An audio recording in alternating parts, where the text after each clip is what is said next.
नमस्कार, मैं ज्योति श्रीवास्तव। आप देख रहे हैं सी न्यूज भारत। वक्त हो चुका है बुलेटिन का। इस बुलेटिन में बात होगी इटावा की, जहां कृषि विभाग द्वारा राजकीय इंटर कॉलेज में अन्न महोत्सव का आयोजन किया गया। साथ ही बात झांसी की होगी, जहां नगर पालिका की स्टैंड फीस काटने को लेकर हुआ दो पक्षों में विवाद, और बताएंगे कैसे संत कबीर नगर में नवजीवन महिला प्रेरणा लघु उद्योग इकाई का शुभारंभ हुआ। इन तमाम खबरों पर करेंगे विस्तार से चर्चा। खबर इटावा से है, जहां कृषि विभाग द्वारा राजकीय इंटर कॉलेज में राष्ट्रीय खाद्य सुरक्षा मिशन न्यूट्री सीरियल योजना अंतर्गत 2 दिवसीय मिलेट अन्न महोत्सव का आयोजन किया जा रहा है। इस कृषि मेले का उद्घाटन इटावा सांसद रामशंकर कठेरिया के कर कमलों द्वारा किया गया। इस अवसर पर कृषि विभाग के तमाम अधिकारी और कर्मचारी मौजूद रहे, जिसमें उप कृषि निर्देशक आर्यन सिंह, उप कृषि निर्देशक शोध्यान सिंह गौतम, कृषि विज्ञान केंद्र doctor Bhupendra Singh, doctor Sunita Mishra, doctor M Kumar, SDO Dheeraj Kumar, भूमि संरक्षण अधिकारी प्रमोद कुमार, जिला कृषि अधिकारी कुलदीप सिंह राणा, सचिव मानव कल्याण प्रकाश नारायण त्रिपाठी और इस कृषि मेले का संचालक किया सत्येंद्र सिंह यादव, जो समिति संचालक के पद पर कार्यरत है। इस कृषि मेले में बड़ी संख्या में अन्नदाताओं ने भाग लिया, जिसमें महिलाओं की संख्या ज्यादा देखने को मिली, जो महिला सशक्तिकरण का जीता जागता उदाहरण है। इस मेले में किसान भाइयों को खेती किसानी के साथ साथ मोटे अनाजों पर ज्यादा तवज्जो देने के लिए प्रोत्साहित किया गया। जल संचयन, जैविक खाद और भी खेती किसानी से जुड़ी तमाम दूसरी जानकारियां दी गई। इसके अलावा किसान भाइयों के मनोरंजन के लिए नुक्कड़ नाटक और लोक नृत्य की भी प्रस्तुति करी गई। इस मौके पर सी न्यूज भारत ने भी स्टॉल वालों से और अन्य दाताओं से विशेष बात की। कहाँ से आई थी आप? नंगला सुमान से। नंगला सुमान से। यहाँ किस लिए आई थी आप? यहाँ आई थी मीटिंग में।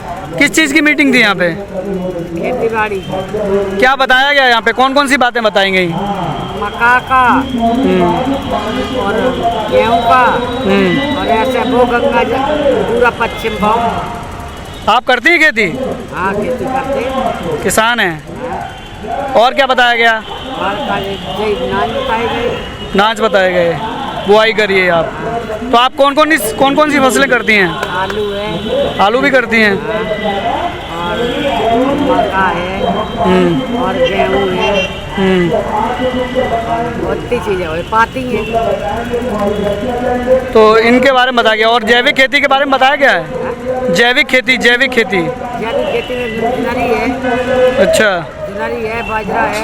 ये जैविक खेती है।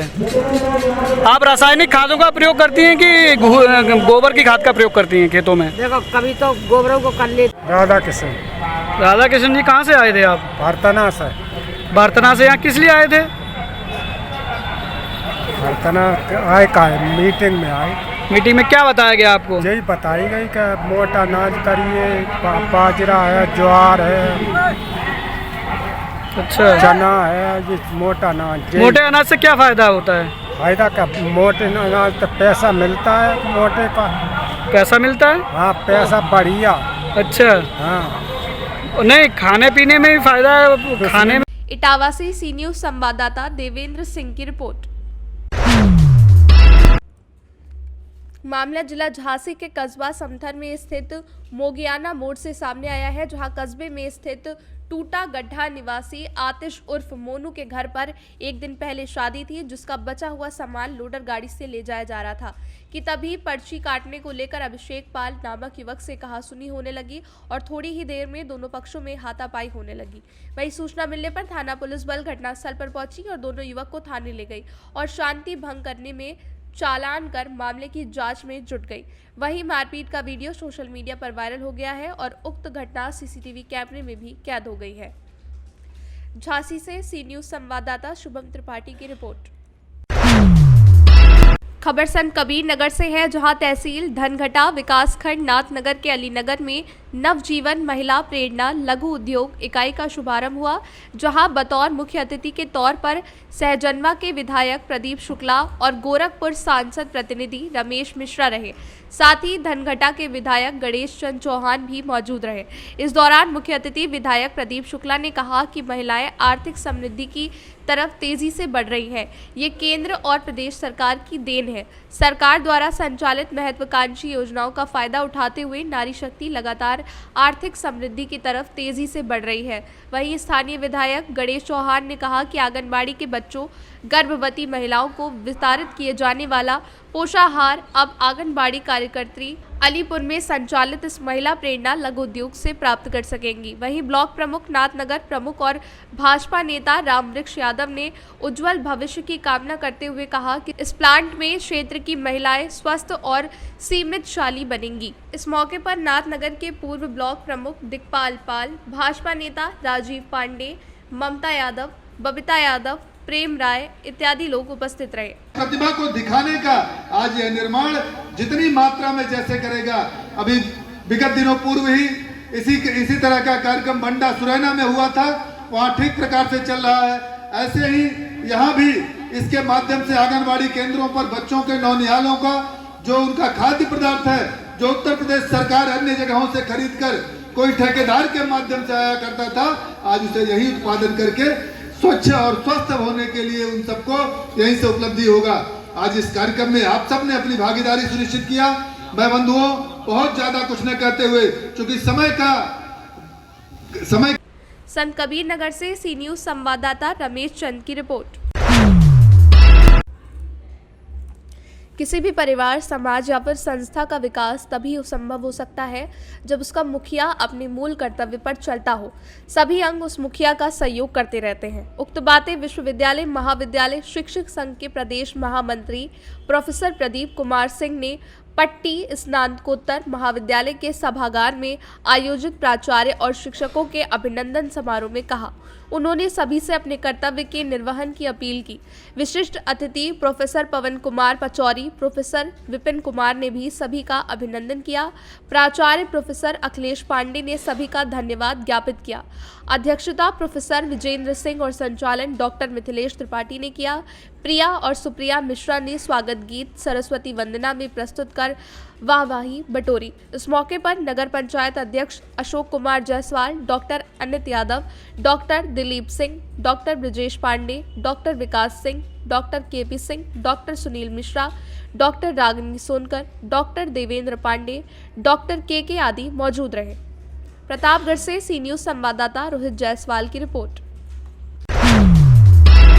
सिद्धार्थनगर जिले में नाक के नीचे कई जगह गांजा के तस्कर बेच रहे हैं गांजा। सिद्धार्थनगर में नशे के व्यापारियों के ऊपर नकेल कसने की बात को लेकर जिला आबकारी अधिकारी ने बताया कि देसी सरकारी शराब की बिक्री प्रिंट रेट पर होनी चाहिए।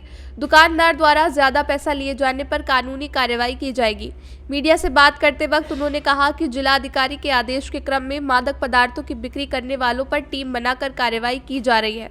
जिला आबकारी अधिकारी वीर अभिमन्यु कुमार ने बताया कि ड्रग विभाग की टीम और आबकारी टीम लगातार नशीली दवाओं पर मुस्तैदी के साथ कार्रवाई कर रही है। वहीं उन्होंने कहा जनपद में पनप रहे गांजा तस्करों पर भी कार्रवाई की जा रही है। अवैध रूप से गांजा की तस्करी करने वालों को NDPS एक्ट के तहत गिरफ्तार कर जेल भी भेजा जाएगा। सिद्धार्थनगर से सी न्यूज संवाददाता धर्मेंद्र कुमार की रिपोर्ट। सर, सिद्धार्थनगर जनपद में विभिन्न देसी शराब की दुकानों पे आए दिन ये मामला आता है कि प्रिंट रेट से एक्स्ट्रा रेट लिया जाता है। इस पे क्या कहेंगे?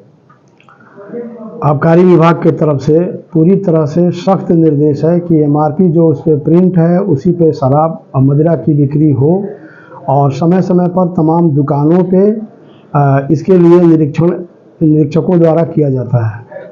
हमारे द्वारा भी औचक निरीक्षण, जहाँ भी जैसी भी शिकायतें भी अगर प्राप्त होती है तो मेरे द्वारा भी दुकानों पर निरीक्षण किया जाता है।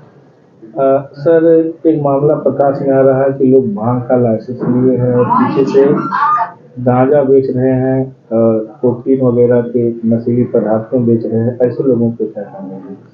शासन के निर्देशानुसार और जिलाधिकारी महोदय के निर्देशानुसार इसमें संयुक्त टीम भी बनी हुई है, जिसमें आबकारी विभाग और मेडिकल से संबंधित ड्रग इंस्पेक्टर्स की टीम है और पुलिस विभाग की टीम है। सारे टीमें संयुक्त रूप से नशीली दवाओं के प्रतिबंधित करने के लिए, उस पर रोक लगाने के लिए पूरी तरह से मुस्तैदी से हर जनपद के हर क्षेत्रों में इसके लिए कार्रवाई कर रही है और पकड़े जाने पर उस पर सख्त जो कार्रवाई की जाएगी, नियमों में जो प्रावधान होगा उसके तहत कार्रवाई की जाएगी। गांजा माफिया सक्रिय है सर, पान की टुकड़ियों के दुकानों में गांजा बिचवा रहे हैं सर। इनको जहाँ से भी शिकायतें प्राप्त होती है तो हमारे निरीक्षक गण टीम बनाकर वहाँ पे उसका इंस्पेक्शन करते हैं और हमारी जानकारी में ऐसा कोई प्रकरण अभी प्रकाश में नहीं आया है कि यहाँ बिक रहा है। जैसे भी शिकायतें प्राप्त होती है हम लोग उस पर कार्रवाई करने के लिए मुस्तैद रहते हैं और हम लोग की तरफ से पूरी तरह से सख्त निर्देशित है कि कहीं पर भी अगर इस तरह का कोई भी अवैध मादक पदार्थ जो हमारे नियमों में प्रतिबंधित है उसकी बिक्री पर पूर्णतः रोक है। जैसे ही इसकी पता जहाँ भी चलता है हमारी टीमें समय समय पर जाया करती हैं। त्योहारों के दृष्टिगत आबकारी विभाग पूरी तरह से मुस्तैद है, चुस्त दुरुस्त के साथ जनपद के सभी अवैध बिक्री के संदिग्ध अड्डों पे कार्रवाई की जा रही है। प्रतिदिन क्षेत्र के संदिग्ध स्थलों पे दबिश भी दी जा रही है। एक टीम भी बनी हुई है। हमारा विशेष अभियान 5 तारीख से लेकर और 15 तारीख तक विशेष प्रवर्तन अभियान भी चालू है, जिसके तहत पुलिस प्रशासन और आबकारी विभाग की अधिकारियों की संयुक्त टीमें हैं और वो टीमें रोज प्रतिदिन कार्रवाई कर रही हैं कि किसी भी कीमत पर अवैध पदार्थों की बिक्री जनपद में कहीं से भी नहीं होने पाए। इसके लिए हम लोग बहुत सख्त हैं। सिद्धार्थनगर से सी न्यूज संवाददाता धर्मेंद्र कुमार की रिपोर्ट। फिलहाल के लिए बुलेटिन में बस इतना ही। देश दुनिया की बाकी खबरों को जानने के लिए आप देखते रहिए सी न्यूज भारत।